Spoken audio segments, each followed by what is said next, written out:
Assalamualaikum warahmatullahi wabarakatuh. Bismillahirrahmanirrahim. Rabbi shrah li sadri wa yassir li amri wahlul 'uqdatam min lisani. Allahumma shalli wa sallim ala habibika Mustafa Muhammadin wa ala alihi wa sahbihi ajmain. Amma ba'du. Yang sangat saya hormati, sangat kita hormati Kiai Haji Aufal Marom selaku Ketua Yayasan Al Anwar 3, pimpinan sekaligus pengasuh Anwar 3 Kiai Haji Abdul Ghafur, wonten Gus Iid, Mas Najib, dan yang saya hormati semua dosen, adik-adik yang saya cintai. Saya ini alhamdulillah malam ini derajat saya naik senaik-naiknya.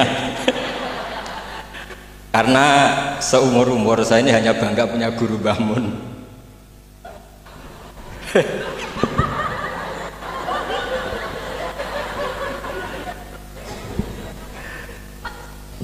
Tapi malam ini punya guru baru. Nah, ini sekaligus supaya dicatat oleh Ketua Yayasan Gus Aufal, tadi Pak Amin mengaku saya muridnya. Ini satu kezaliman.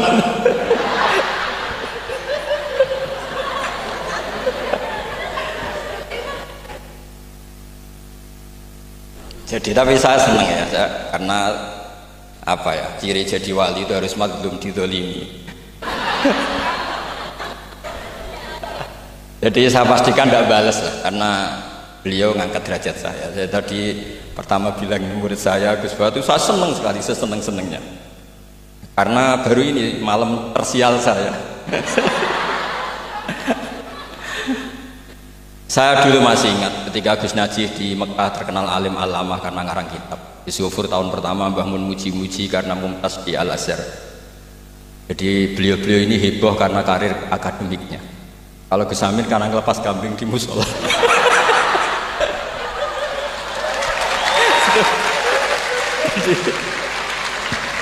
Jadi jameknya sama-sama bikin heboh. Jadi ya itu saja lah. Niru itu tidak bisa penuh ya, sudah niru hebohnya saja. Tadi karena Gus Aufal baru masuk, tadi Gus Aminoto bilang gini, Gus Aufal, dulu Mbah Mun sayang saya sampai dicatrikan istri. Apa Gus Ghafur bisa nyarikan saya istri? Itu bener-bener kefasikan baru dalam.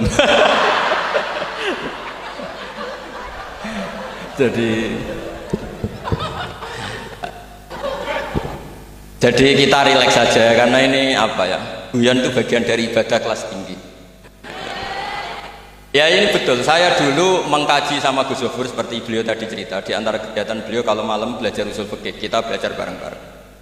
Di antara pendapat usul fikih yang menyenangkan kita itu adalah mubah itu wajib. Dan itu saya kenang betul. Izma min mubahin ila wa yatahaqqaqu bihi tarku haramimma. Ayat tahaqqaqu bisukun tarkul qadhi wa bisukut tarkul qadam. Itu pasti Pak Amin tidak bisa. Hafal sebanyak ini tidak bisa. Jadi dia itu pelarian karena ngapalkan nggak bisa, ya sudah gojlok saya. Tapi ya tetap tidak level lah, kira-kira gitu. Tidak level, jadi nggak level. Artinya begini ya. Malam ini kita guyon nikmati suasana seperti ini dengan Gus Ghafur, dengan Gus Aufal. Malam ini artinya kita ada dugem. Malam ini kita ada zina, ada dugem, tidak melihat hal yang maksiat. Jadi mubah itu tarkul haram. Tarkul haram wajib, meninggalkan haram itu wajib. Berarti fi'lul mubah juga wajib. Tapi mubah loh ya, bukan melepas kambing di musola. Kalau itu tidak wajib ya tidak mubah, haram. Tapi di pondok ada adat, kalau yang melakukan itu Gus itu makfu. Jadi kalau di bab najis ya najis makfu lah, itu kira-kira. Artinya khazanah kita cukup untuk menganalisis itu. Saya memang di antara murid yang sering mengkaji Mbah Mun secara fikih. Saya pernah bilang di rumah dinasnya Gus Yasin, bagaimana beliau tadi menyinggung. Ketika Gus Yasin diduetkan dengan Pak Ganjar, ini menjadi fikih abadi bahwa ada fikih besar, yaitu ulama tidak ada tradisi atau tidak boleh ada tradisi berhadapan-hadapan dengan umarok. Kita sama-sama berduet untuk kelangsungan bangsa ini secara damai dan bermartabat. Jadi nggak penting menurut saya Gus Yassin wakil gubernur apa, Gus Yassin ketua DPR dulu, Kak Kamil ketua DPR, Gus Kamil. Yang menjadi penting bagi kita adalah fikih ini akan ada. Itu juga ketika Gus Zufur sekolah sampai doktor, bahwa ulama Salim Mbah Mun, Putra Mbah Zubair tidak anti dunia kampus. Sehingga Gus Zufur sekolah ya sampai doktor. Juga beliau tidak anti khusyuk, tadi kata Gus Iid, khusyuk yang dimaksud Yai bukan terus khusyuk. Karena Yai sering menghentikan manis zada khusyuan zada jalan, terus ada orang kayak Gus Amin, dia nggak khusyuk supaya nggak dikatakan bodoh. Itu memang cara beliau melawan makalah itu. Kalau beliau khusyuk kan nanti zada apa?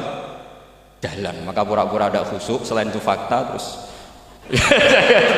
ya sudah jadinya seperti itu. Saya itu sering meneliti fikihnya Mbah Mun, mulai yang tadi. Kita masih ingat ketika Yai mau ketemu Bu Mega, ketika mau haji, Yai tindak Jumat, ketemu Bu Mega itu Sabtu, beliau terbang Ahad.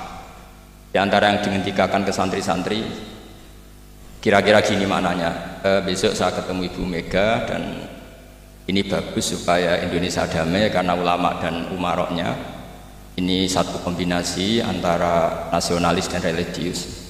Beliau itu paling menghindari kalau Indonesia chaos kemudian ada dosa yakulu ba'dum ba'do. Kalau chaos itu mungkin potensinya saling bunuh, saling apa.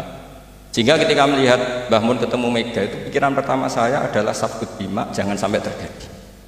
Karena biatan pertama Al-Quran adalah wa itakhadna mitsaqakum la tasfikuna dima'akum. Dan itu beliau melakukan itu dengan cara yang sangat elegan. Ketemu orang yang benar-benar jadi aktor di Indonesia. Siapa yang nggak ngerti Mbah Mun aktor penting dalam perjalanan agama di Indonesia. Mega sebagai simbol nasional. Beliau dengan besar hati ketemu, dan itu kita membaca fikih sebagai bentuk hiknan lidima'il muslimin, upaya supaya Indonesia itu damai baik-baik saja. Saya tentu belajar banyak dari Gus Zufur ketika menafsirkan kenapa Al-Barjanji itu menjadi mujad. Kata Gus Zufur, padahal karangan Al-Barjanji itu tidak besar-besar kayak Sayyid Zabidi yang ngarang. Karena ketika negara lain bingung ya, atau beliau bingung menemukan format Islam, masih perang, mencari bentuk ini Sunni atau apa, ribet perang. Indonesia itu terbangan. Betapa indahnya Indonesia, serasa perang terbangan. Ya ini gejolak-gejolokan, ya rileks santai. Sampai saya tidak tahu ini kiai dari mana. Makanya ini sekaligus untuk mahasiswa baru, cerminan dosen Anda ya, mulai yang waras kayak Gus Zufur sampai yang kewarasannya kita tidak tahu tapi ya waras. Itu tadi Gus Zufur menambahkan Aminoto Setio Garwo. Saya tidak tahu itu tambahnya Gus Zufur apa ada di aktenya, nggak tahu saya. Tapi saya kenal Gus Amin itu lama sekali. Jadi saya tidak perlu cerita kalau beliau pernah ngaji saya karena nanti kasihan. Saya tidak perlu cerita itu karena saksinya lebih banyak beliau ngaji saya ketimbang saya ngaji beliau. Tapi itu cara beliau punya harga diri ya, monggo itu kalau saya terima dengan lapang dada. Jadi beliau orang kedua setelah Mbah Nawawi yang ngaku saya sebagai muridnya. Tapi saya mau cerita yang agak serius, ini 5 menit tentang fikihnya Mbah Mun. Tadi Gus Said bilang termasuk yang tahu banyak tentang karangan Mbah Mun termasuk tentu saya, selain santri-santri yang saya pernah ditanya Mbah Mun ketika film Masjidin Nabawi, ditanya, nah apa kowe Mbah Gofur kok ngotot aku seneng nulis ya? Saya bilang nanti biar cucu-cucu jenengan masih melihat naskah-naskah jenengan. Iya kata beliau. Saya masih ingat dawuh Imam Syafi'i, al-laits afqahu min Malik illa annahu daya'ahu ashab. Sebetulnya Imam Les itu lebih ahli fikih ketimbang Imam Malik. Padahal Imam Syafi'i itu muridnya Imam Malik, tapi fil fikih muji Imam Les, al-laits afqahu min Malik illa annahu daya'ahu ashab. Tapi sayangnya Imam Les ini murid-muridnya nggak ada yang benar.